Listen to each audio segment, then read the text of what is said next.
Welcome दोस्तों। इस video में हम पढ़ने वाले हैं क्लोजर के बारे में।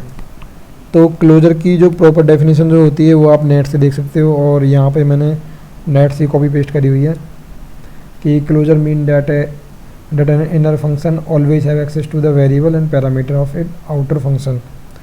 मतलब ये है कि आप जो भी फंक्शन बनाते हो उसके अंदर अगर एक और फंक्शन बनाओ आप, और वो फंक्शन आपकी जो आउटर की जो वेरिएबल की जो वैल्यू होती हैं उनको वो एक्सेस कर पाएगा ईजिली। जैसे सपोज मैं एग्जांपल बताता हूँ आपको, तब आपको ज़्यादा क्लियर हो जाएगा। मान लो मेरे पास ना, मैं एक फंक्शन बनाता हूँ मार्क्स नाम का, ये क्या बन जाता है, जिसमें पहले हमारे पास होगा एक मैथ और इंग्लिश के मार्क्स। मैथ में मान लो किसी के 80 नंबर आए और 90 उसके इंग्लिश में, ठीक है। तो मैं एक फंक्शन बनाता हूँ, फंक्शन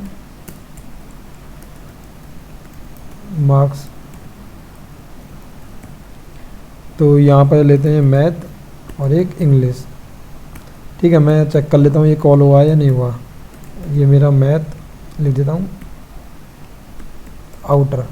अब ये आउटर फंक्शन है ना, आउटर एफएन, यहाँ पर मैथ और यहाँ पर इंग्लिश, ठीक है। हाँ ये देखो हो गया, ठीक है। अब इसके अंदर मैं एक और फंक्शन बनाता हूँ, फंक्शन इस फंक्शन को मैं स्टोर कर लेता हूँ कांस्टेंट। मान लो मेरे को यहाँ से टोटल निकालने हैं, टोटल मार्क्स। ये बना लिया मैंने फंक्शन, ये फैट एरो फंक्शन बना रहा हूँ मैं, ठीक है ना। ये मैंने बता रखा आपको पहले से। और दूसरा मैंने इसके अंदर डाल दिया कंसोल इनर एफएन। अभी देखते हैं ये कॉल हुआ नहीं हुआ, क्योंकि अभी मैंने फंक्शन बनाया हुआ है लेकिन कॉल नहीं करवाया। तो कॉल करवाने के लिए सिंपल ये उसी फंक्शन के अंदर इस तरीके से मैंने कॉल करवा दिया, ये हो गया, ठीक है। अब इसके अंदर मैं ये चेक करता हूँ, देखो अभी पैरामीटर में कुछ भी पास नहीं कर रहा मैं, जो इसके अंदर का जो फंक्शन है, और उसमें देखते हैं ये जो पैरामीटर जो आ रहे हैं ये यहाँ पर मिलते हैं या नहीं मिलते हैं। तो मैं क्या करता हूँ, ये कॉपी करा मैंने और इसको मैंने यहाँ पेस्ट कर दिया और इसको कर दिया आउटर की जगह इनर। परफेक्ट, ये मिल रहे हैं हमारे, ठीक है। अब मान लो मेरे पास कोई वेरिएबल है यहाँ पर लेट, कि देखो ये मैथ के मार्क्स हो गए और इंग्लिश के, और हम इंटरनल भी दे देते हैं इसको, भाई आपके इंटरनल मार्क्स हमने 30 दे दिए, ठीक है। अब मैं चेक करता हूँ ये जो इंटरनल है ये मिलते हैं या नहीं मिलते हैं। इंग्लिश के बाद इंटरनल, लो जी इंटरनल भी मिल गया इसको, चलो बढ़िया है। तो अब मान लो मैं जाता हूँ अंदर वाले फंक्शन में और यहाँ मैं प्रैक्टिकल के मार्क्स देता हूँ, कि जो प्रैक्टिकल हुए हैं आपके उसमें प्रैक्टिकल हमने दे दिए आपको 20 मार्क्स, ठीक है। ये मैं यहाँ पे प्रिंट करवा लेता हूँ, चलो भाई प्रैक्टिकल भी हो गया। अब मैं चेक करता हूँ ये प्रैक्टिकल जो है ये मेरे को बाहर मिलते हैं या नहीं मिलते हैं।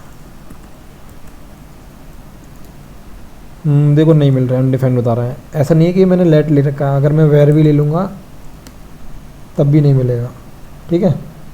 तो ये मेरे को मिलेगा ही नहीं।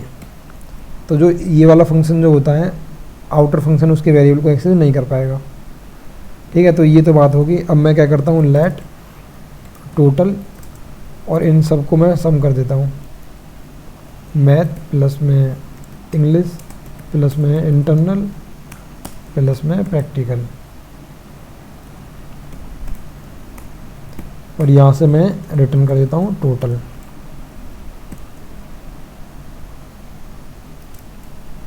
ठीक है। अब मैं इस फंक्शन को कॉल, इसको मैं जो मार्क्स हैं यहाँ पर लेट गेट मार्क्स नाम का एक वेरिएबल बनाया, और यहाँ पर इसको चेक करता हूँ कंसोल लॉग कि मेरे मार्क्स आए या नहीं आए। तो अभी बता रहा है अनडिफाइंड।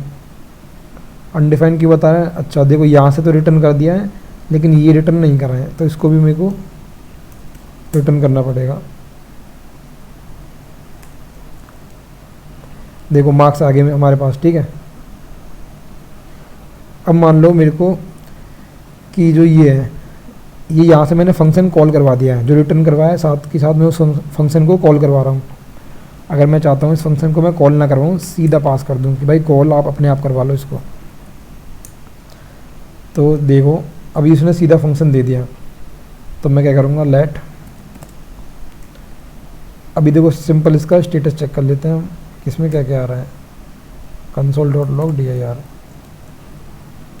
तो इसने देखो, इसने रिटर्न करवा रखा है हमें टोटल मार्क्स नाम का एक फंक्शन, ये रहा, जो कि यहीं पे हम ओपन करके इसको चेक कर लेते हैं। ये देखो उसका नेम ये है, उसमें स्कोप ये है, क्लोजर ये है, उसमें क्या क्या डेटा जा रहा है, 90 80, इंटरनल मार्क्स उसमें इतने गए हैं। तो ये सारी चीज़ें आ गई हैं कि जो जो क्लोजर की डिटेल है।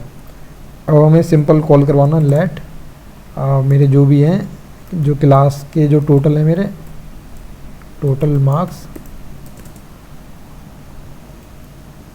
ये मैंने लिया, ये जो कि एक फंक्शन रिटर्न कर रहा है, तो मैं कॉल करवा दूंगा। और अब मैं चेक करता हूँ कि ये मेरा सही काम कर रहा है या नहीं। इसको सिंपल लिख रहा हूँ टोटल। एक मिनट, दोनों नेम सेम हो गए हैं, कन्फ्यूज ना हो, तो इसलिए मैंने इसको कर देता हूँ सिंपल मार्क टोटल। ठीक है, अब चेक करते हैं 220, परफेक्ट, मतलब इसने आंसर सही दिया। तो देखो हमने सिंपल यहाँ पर कॉल करवाया, इसने फिर भी ए की वैल्यू, मतलब मार्क्स की वैल्यू, इंग्लिश की वैल्यू और इंटरनली सारे अपने आप सही काम कर रहे हैं, क्योंकि वो पहले से उसने क्लोजर को अपने पास रख लिया था बाइंड करके। ठीक है, तो इस तरीके से ये क्लोजर काम करता है हमारा। ठीक है दोस्तों, इसमें अगर कोई भी कन्फ्यूजन है तो आप मेरे से कमेंट करके पूछ लेना। बाकी अगर वीडियो पसंद आई है तो प्लीज़ लाइक कर दो और चैनल सब्सक्राइब कर हमारी और वीडियो देखने के लिए। Thank you.